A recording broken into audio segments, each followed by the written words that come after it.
Okay, looks like most people have joined now. Hi everyone, welcome to our webinar today. Thank you so much for joining us on this Wednesday afternoon and taking the time out of your schedule, especially as I know many of us are still getting back into the swing of things and dealing with a really busy period. So I'm Felicity Griffiths. I'm the Business Growth Director here at Wolfenden. And as you'll be hearing from the team in a moment, we've been helping our client base, the majority of them e-commerce brands, navigate the challenges of an increasingly uncertain economy. So as you'll know by now, the purpose of this webinar is to give you some genuinely actionable tips to take back to your own digital marketing strategy to better prepare it for the recession we're all now experiencing. So yes, some experts have confirmed we have officially entered a recession and it's predicted it will last until at least 2024. So we're not really starting the year off with the best outlook as an economy, but now is not the time to be burying our heads in the sand and hoping it all works out. Consumer behavior will change, your customers' buying habits will change, your user journeys will change, and ultimately your performance will change. So what we've brought you in the session ahead is 30 actionable tips that you can take away today and start to action within your own strategy.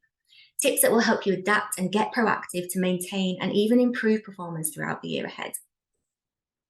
You'll hear from two of Wolfenden's most senior experts. Firstly, our head of paid media, Matt Robson, who has strong experience leading the paid media strategies of some of the biggest e-commerce brands in the country and has shaped and significantly grown Wolfenden's paid media offering in the last few years. And secondly, our managing director, Daisy Wolfenden, who has held director and CMO positions over a career spanning 18 years, I hope she won't mind me saying, working with brands including Virgin Holidays, Tesco and Disney. So as promised, Matt and Daisy will deliver 30 quickfire tips. Don't worry if you haven't brought your notebooks, we'll be sure to send them over to you after the session as a reminder. And within our tips, we talk a lot about the potential of demand decreasing due to consumers tightening their budgets and being much more considered over their purchases. But it's important to note that depending on the sector that you're working in and the products or offering you represent, there will be some areas where there's huge opportunities. Gaps may even open up for you with the competition decreasing that weren't there before. So whilst we do talk in the context of a potential negative impact on sales, all of the tips that we recommend can be used to identify those opportunity gaps too. So let's get started. Firstly, I'm going to hand over to Matt to kick off our 30 tips in 30 minutes. Over to you, Matt. Thanks, Felicity. Hi, everyone. As Felicity mentioned, I'm the head of paid media here at Wolfenden. Now, luckily, I'm not old enough to remember the last official recession, but during the pandemic, we certainly had to shift our approach for all of our clients and implement much more robust methods to monitor trends and changing consumer behavior. This period really gave us all a taste of what happens when consumer demand drops and budgets are being squeezed. So let's crack on and take you through our top tips that you can implement now to prepare your strategy for challenging times ahead. Number one is don't turn brand awareness campaigns off.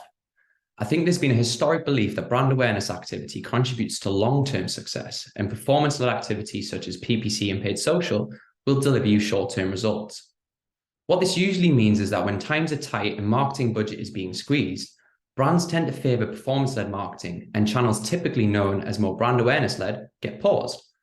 Obviously, this sounds great for people like me who manage the paid channels, but actually it's a really short-term view that might drive extra sales at the beginning, but long-term will harm lifetime value and the future of your brand.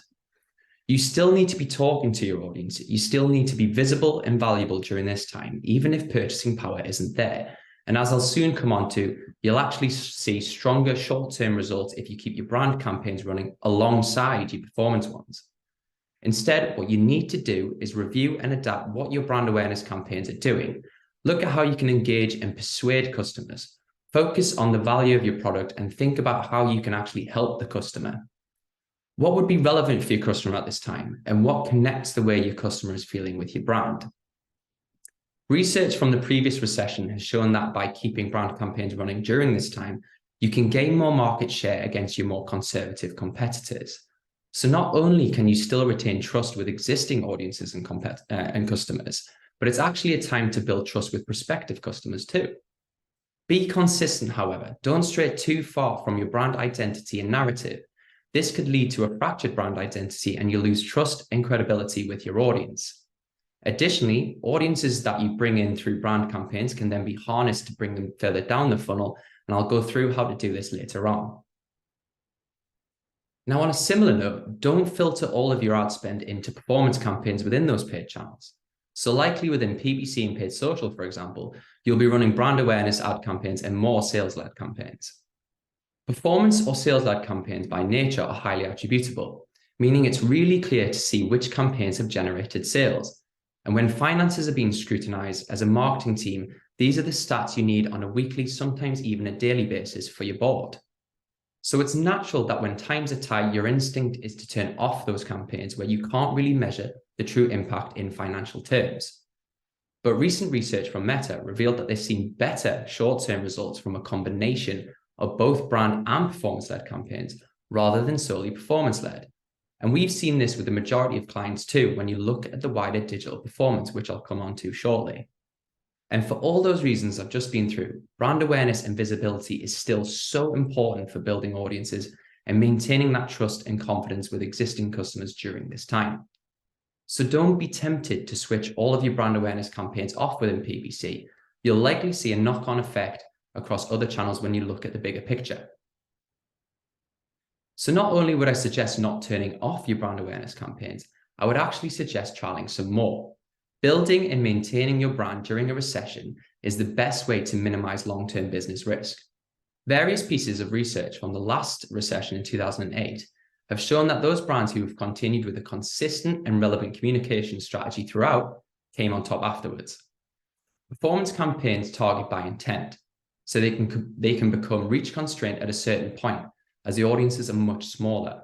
You might find as well that these audience pools reduce during the recession as those in buying mode dwindle. So your best approach is to run performance campaigns, but start to add in and test upper funnel activity and review digital performance as a whole.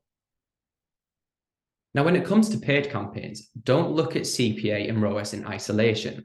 If you're running brand awareness campaigns, yet still measuring PPC success on a CPA or a ROAS, you're going to get a distorted view of what's actually working. In times of economic uncertainty, it's natural for businesses to double down on measurement and reporting. That makes sense, but it's important as marketers that we're equipped to shine a light on the right kind of metrics. And if you're only focusing on performance targets, just be aware that adding in brand awareness campaigns will inflate these CPAs and reduce the ROAS in the short term. So what you need to do is measure digital performance as a whole.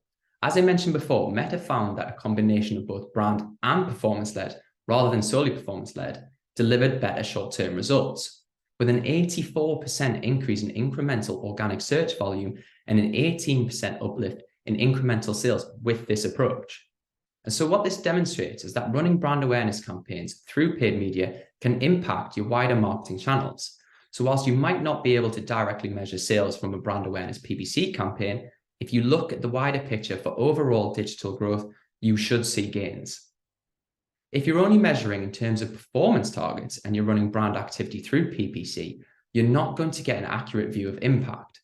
If you start trialing upper funnel campaigns, just be aware that PPC performance may look down year on year if you're only looking at performance metrics. But if you look at total digital growth, you should see a much more accurate view. And so a good way to do this is to set up tracking for assisted conversions through Google Analytics. Ideally, you need a reporting setup for across the conversion path to give you a true reflection of what's working. Assisted conversions for PPC counts all of the conversions in which a particular channel was a non-last interaction. The assisted conversions report in GA summarizes the roles and contributions of your channels. A channel can play 3 key roles in a conversion path. Last interaction, this is the interaction immediately before the conversion. Assist interaction, this is any interaction that is on the conversion path, but it's not the last one. And then first interaction, this is the first interaction on the conversion path. It is a kind of assist interaction. And if you're not already tracking assisted conversions, you really need to be. I know it's tempting when you're scrutinizing spend and budget to look at the performance targets only, but you'll be able to get so much more from each channel budget if you understand the role it plays and the impact it has on your user's journey. It gives you a true indication of the value of each channel, and you can therefore gather insights on how each channel performs at each stage of the journey to better understand how to create the ideal journey moving forward and where to best place your budget and focus. And so whilst we're on the subject of tracking, now would be a really good time to audit your current tracking setup. It's always important to do this anyways, to make sure that your data is gathering is accurate, but it's even more integral when you're closely analyzing where to place your budget. Often, we find that a common issue is source attribution. Payment gateways such as Klarna, for example, can be logged as the conversion source rather than the original source data. So you're not getting a true idea of the performance of a channel. There's also often duplication of transactions, which leads to the overall revenue figures being inflated. And if you're on Shopify, we find a lot of issues arising with the standard Shopify default GA3 configuration. This all leads to a totally inaccurate view of how each channel is actually performing. So the insights you gather are therefore inaccurate, and you can make the wrong decision on where to place your budget. Auditing and fixing any tracking issues is especially important when you're running paid campaigns. So I would always advise getting a full audit done before running any PPC or paid social. And on a similar vein, it's really important during times like this to monitor your path to conversion much more closely than you would have before. Your path to conversion may change, so don't take anything as status quo. For example, it might take longer for customers to convert. The recession means that customers take much more consideration and stay in that research phase longer than they would have before. You might also see that sales increase around payday more noticeably than they did before. All of this information needs to be fed back into your campaigns, so you can target users with a PPC and paid social more aggressively around paydays, for example, or amend copy and messaging in the research and consideration phase just to try and move them along the journey a little bit quicker. It's also a really good idea to track journeys more closely if you decide to switch any campaigns off, reduce spend, or lose a channel completely. You need to be able to closely monitor the knock-on effect to your customer journey. If you take just one channel out of the mix, it might impact performance of other channels. And if you don't already, now is a really important time to put processes in place across channel teams. You can maximize your budget so much more effectively by feeding in performance data across the wider channel mix. For example, you might see that some products are performing well from an organic point of view, and you can either look to push from a paid point of view if you think the demand is there, or pull back on these products from a paid point of view to funnel your paid budget into other product areas and ensure that there's more product coverage. If your email marketing campaigns are pushing a particular product, or you're just seeing a high number of clicks on a specific product on the website, can you align with this from a paid point of view and create a campaign around this product to launch at the same time? From an organic perspective, if you have an understanding of high cost, high volume, or low converting but still relevant keywords, you can look to target these terms from an organic point of view, bringing the CPCs down and allowing you to focus PPC budget towards stronger performing terms or those with a stronger return. You can also feed PPC A/B testing results and analysis into organic listings and landing page strategies, optimizing organic conversion further. Additionally, you can introduce remarketing campaigns if you have the data of the initial organic touchpoint, customizing messaging around the user's engagement with the site from an organic point of view. Ensure that all channel teams are regularly talking and meeting and working together to ensure full coverage across the user journey. Your chances of conversion and engagement will be so much more stronger if you have a well thought out and consistent user journey across multiple touchpoints. You want to stay on top of trends across product ranges so you can understand which ones to push further. You might find that during the recession that this changes, so keep analyzing your sales reports. This will change depending on your sector and line of business, obviously, but you might see things like cheaper products becoming more popular, or payment gateways that offer buy now, pay later options like Klarna increase in popularity. This data can feed into your campaigns, whether it's messaging around your payment options that you want to bring to the forefront, or products that you just want to focus your PPC campaigns on. Obviously, the main end goal is generally more revenue. It's a really good idea when working out which products to push through your campaigns to factor in margins. This might sound obvious, but when you're focusing so strongly on return, you want to have a think about the products with the biggest margins to make your activity as profitable as possible. Obviously, you will need to align this with your sales and trend data. You don't want to push products solely because they have bigger margins if there's no demand for them, but it's a really important factor to consider. Think about factoring margins into your overall digital marketing report too, so you have a complete view for the board of bottom line ROI. However, remember that it's not always about hitting the highest ROI, so don't focus on this metric too much. It's about finding the sweet spot between profitability and volume. Understand some of these wider financial figures and make sure they're being pulled into your reporting and analysis to understand where the best opportunities for digital marketing focus lie.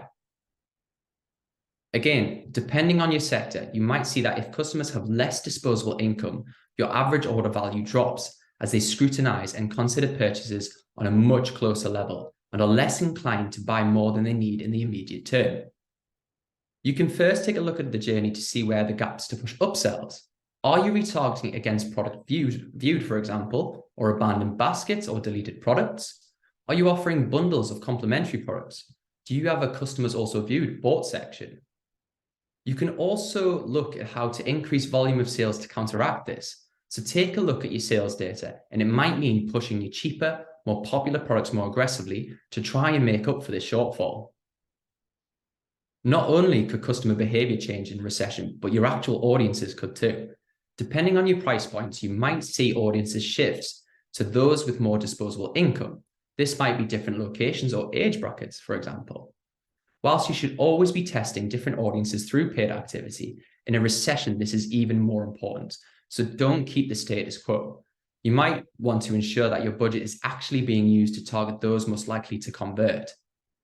And if you don't already, analyze your audience performance and start to test different demographics and test across multiple platforms too. Whilst it might be tempting to stick with what you know, you could be missing out on your most profitable audience. Now make sure you're feeding all of your customer data into PPC. This will help you create more relevant audiences and target the demographics which closely resemble your converting audience. And as I mentioned, your audience might shift slightly during this time, so make sure that all of this data is being fed back into your campaigns. For example, pushing more spend towards those users who have registered with the brand in the form of a newsletter, harnessing users who have clearly shown some intent. Alternatively, we might want to increase our CPCs towards users who have bought with us in the past and haven't bought in a while. You can also create paid media audiences off the back of other channels. For example, you can create audiences from your engaged email database, from your social media activity, from your affiliates, and loads more. This is one of the best ways to connect up your channels and ensure PPC is delivering an extra touch point to those already engaged with your brand. Sharing all of this data really is central to delivering a consistent, joined up, and engaging customer journey. So naturally, I focus here quite strongly on the paid channels, as this is where a lot of the marketing focus tends to shift during an economic downturn. Now, Daisy's going to take you through some more top tips to get the most out of your wider marketing strategy. Over to you, Daisy. Thank you. Thanks, Matt. That was all really useful tips that we've seen work for our clients, particularly the data sharing across channels. That is really so important at any time, but especially when you want to ensure your budget is being maximized to its full potential. And as Matt's mentioned, I'll continue with the 30 tips, looking at some pointers you can consider for your wider marketing strategy to ensure it's working harder for you during this time. So firstly, monitor your search trends much more closely, as well as looking at your own sales data and website interaction data to understand trends in what your audience is interested in. Monitoring search trends can give you a stronger sense of where market demand is. You're probably already doing this, but with things moving so fast in a recession, it's important to look at this more regularly than usual. You can use Google Trends data to look at keywords on a broad level to give an indication of where demand sits across your most generic top-level keywords, but then dig down, use Keyword Planner in Google Ads or software like SEMrush to really drill down into those specific keyword variations and understand how demand and intent may be changing. Like Matt mentioned before, certain elements might be more of a focus for your users during a recession, such as payment options or return policies. So do a real deep dive into those longer tail keywords to understand where you're best focusing your paid budget and also your organic efforts. And then from an on-site perspective, you can analyze all of your data points to understand how the layout of your products or your offering could be altered to better push the ones that you want users to see first. So for example, you might find sales of a particular product have increased or interest in a particular holiday package, and you want to capitalize on this. You might find a page has more views than usual, or you've discovered there's an increasing demand around a particular product or category. You can then alter the homepage messaging, the product, the category layout to align with this, starting with the most profitable products or offering and focusing on the landing pages you're pushing from a paid point of view to really maximize the return here. We know that during a recession, for most audiences, price is going to be a stronger deciding factor when considering to purchase. So look across your messaging to see whether you can push price more aggressively. For example, feeding price into organic listings if you haven't already, as well as PPC ads, social media ads, emails. Test this first through the paid activity to understand the impact and whether there is an uplift in conversion before rolling out across your organic channels. And if you haven't already, consider the part that video content can play in your user journey.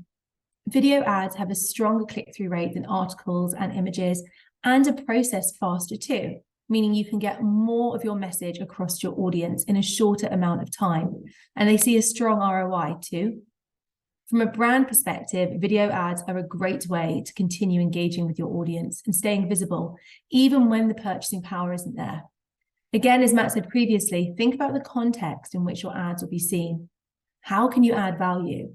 How can your brand most appropriately connect with your customers at this time? If your ads focus on products, think about the products which make the most sense to your audience during a recession. Focus the messaging on those elements, how your product is good quality, good value. Lean into what your audience is looking for. And it's tempting when times are tight to advertise sales more aggressively, but manage this carefully. Ensure you're not bordering on spamming your audience. It's one thing to ensure full coverage and multiple touch points across the user journey, but another to bombard potential customers with the same message again and again. So if you are seeing a drop-off in sales and demand for your sector, think about how you can still be valuable and relevant to your audience in this time.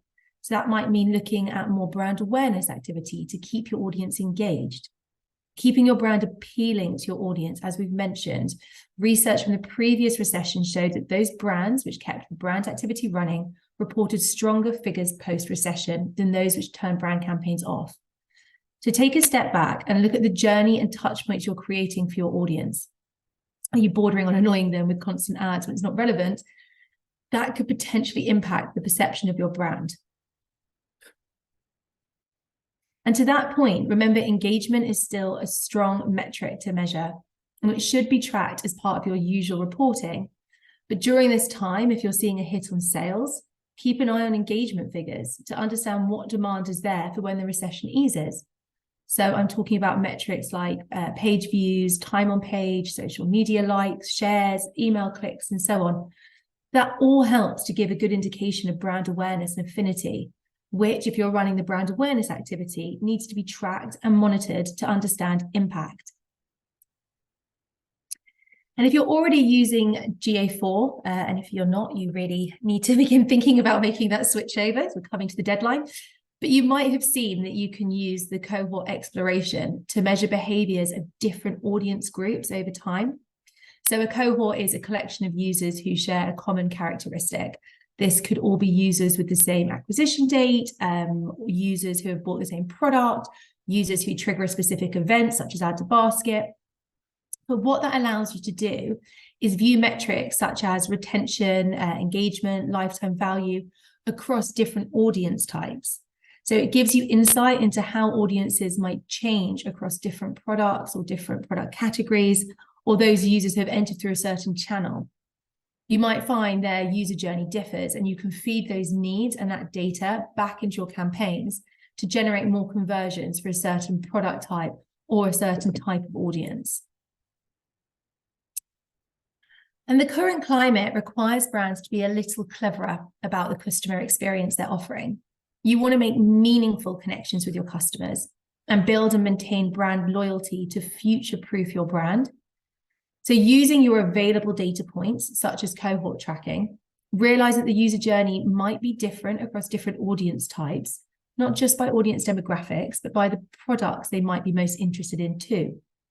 So think about who you need to reach, why you need to reach them, what your communication should say, And when you need to deliver them to deliver most impact, what channels will be the best to reach them? So think about the full conversation, how you need to re-engage users at different points, and then map out the channel suitability against that to help shape your communication strategy for each audience. And whilst performance metrics are going to understandably be the biggest focus during a recession at any point, as Matt said previously, it's really important to look at the wider picture, and audience and brand sentiment falls into that. So you can use tools to monitor audience sentiment around particular topics and categories, helping you understand the general feeling and maybe even demand towards your brand's area of focus. And that should help feed into your campaign's focuses and messaging. You should also measure brand sentiment to get a view of the intent and tone behind an audience's engagement with your brand. And that will be helpful for you to manage your brand's reputation through the recession, ensure you retain market share for when that purchasing power returns. If you're only able to focus the majority of your marketing on brand awareness during this time, this is particularly valuable. There are some qualitative ways you can do this, such as surveys and focus groups, but social media will likely give you a larger quantity of data. You can use tools such as Brandwatch or Hootsuite Insights to then track this. Your content should align specifically with your audience's needs. Your brand should add genuine value and reassurance during this time. Be careful not to use empathy as a comms tool. This is a time to show you care about your customers, that your brand and its offering can align with whatever the current needs may be. That said, it's not a time to shift your brand tone and narrative completely so that it confuses audiences and they lose confidence in your brand. When reviewing the customer journey and what you want this to be, think about where you can use content to bring customers into your wider communication strategy. For example, valuable, relevant on-site content, which ranks well organically or targets relevant audiences through paid media, can be used to then funnel users through to the next stage of their journey, such as relevant products. Content could be more important than ever during this time if you're seeing more time spent in that research and consideration phase. When you're trying to maximize your budget and resource, it's a good idea to step back and look at where tools, software, even AI can make your marketing more efficient. And there are some great and free to use tools too. For example, there are tools such as the SEO Data Viz tool, which allows you to visually explore deeper queries related to your original keywords. The Keyword Cluster tool gives some really great keyword insights and allows you to group keywords at scale before categorizing them further. AWR is brilliant for showing your market share and overall visibility against search competitors, and Stat does a really similar job as well. And don't shy away from AI either. Certainly don't use it to create reams and reams of content, which absolutely add no value to your customers. But when used in the right way, it can be used to support a much more efficient strategy. There are tools such as OpenAI and Lex, which are super intuitive. And when fed in with just a line or two about the right information, the right angle, can then produce that unique, insightful, relevant content. Although obviously then it always needs to be a manual review as well. But it's a great way for speeding up and maximizing output. And coming back to reporting as well, make sure your team isn't bogged down for days on end, piecing together data from various reporting points. Take the plunge to get an integrated reporting dashboard, which connects to your CRM and any other data points to give a clear, quick picture, allowing your team to focus on implementing your marketing strategy. We know we're in a recession. We know there's a cost of living crisis. Don't ignore the fact that consumer habits will change, and wait until things are dire before switching tact. You might be in a sector which won't necessarily be negatively affected by the situation, or you might be in a business which soars with reduced competition. But even so, there are likely opportunities that will be missing if you haven't reviewed and analysed all of your data points. Whilst retail in Q4 performed better than expected, particularly on the high street, most major retail brands are forecasting a reduction in profits in 2023 due to inflation, particularly in energy, as well as rising mortgage costs and rising operating costs. So use this information to get ahead of the game. Start putting processes in place now for you to monitor these trends and your own performance in much greater detail, and ensure that all channel teams are talking to each other. Reactive changes when performance is below what you expected could lead to poor decisions being made. So being proactive at this time is important. We've said it a few times, but consumer behavior does change during a recession. We know this because we've been here before. There's plenty of research into the impact of retail. So it's a good idea to get your head around what to expect and how you can best prepare. A study of the 2008-2009 recession found that most consumers didn't necessarily cut spending. They just changed what they bought. They increased food purchases. They looked for more bargains. They purchased for the immediate term only. It's a good idea to have a deep understanding of how a recession will impact your category. Like we've said, it's not a time to cut marketing spend, but it is a time to change how you spend it. You might decide, for example, that you could focus campaigns on essential products in the short term and treat products as you get closer to seasonal periods, Valentine's or Easter. If you have access to any trend or research papers, such as Mintel, Statista, McKinsey Insights, take the time to research what impact the recession could have on your sector and your audience. As I've said, now is not the time to be changing your full brand proposition. We've talked a lot about being proactive and reactive to changing consumer behavior and trends and so on, but it's not the time to be launching a new brand proposition necessarily. What consumers want right now is stability. Don't confuse this with maintaining the status quo. Whilst you might want to focus your brand more towards a specific product category in the short term, if you see a strong opportunity, certainly adapting in this way is a good idea. But changing who you are in terms of your brand voice, your narrative, what you stand for, will confuse audiences and lead to a lack of confidence in you as a brand. Remember that a recession is temporary. Purchasing power will return, and it's more likely to return to you if you've stayed consistent in your brand experience and instilled confidence and trust with your audience. From a digital marketing perspective, we tend to create activity plans for our clients on a quarterly basis, which work to overarching strategic goals. This allows the space and the room to adapt activity dependent on changing trends, changing product or category focuses, and changing marketing budgets. By analysing performance and activity in detail on a quarterly basis, we can also keep the strategy fluid, moving budget into different areas if we're struggling to see traction in a certain area, for example. In a recession, this is really important. You might have annual financial goals and targets to hit, but an annual marketing plan is really difficult to plan, given there's so much uncertainty in the economy and therefore so much unknown about consumer behaviour and demand. Long-term plans can restrict you from optimizing campaigns and capitalizing on new opportunities, keeping your strategy shorter and more nimble, allowing you the room to move away from the strategies which aren't delivering results. Thank you so much, Daisy and Matt too, for those 30 tips. You've managed to get through so much in under 30 minutes. You did really, really well there.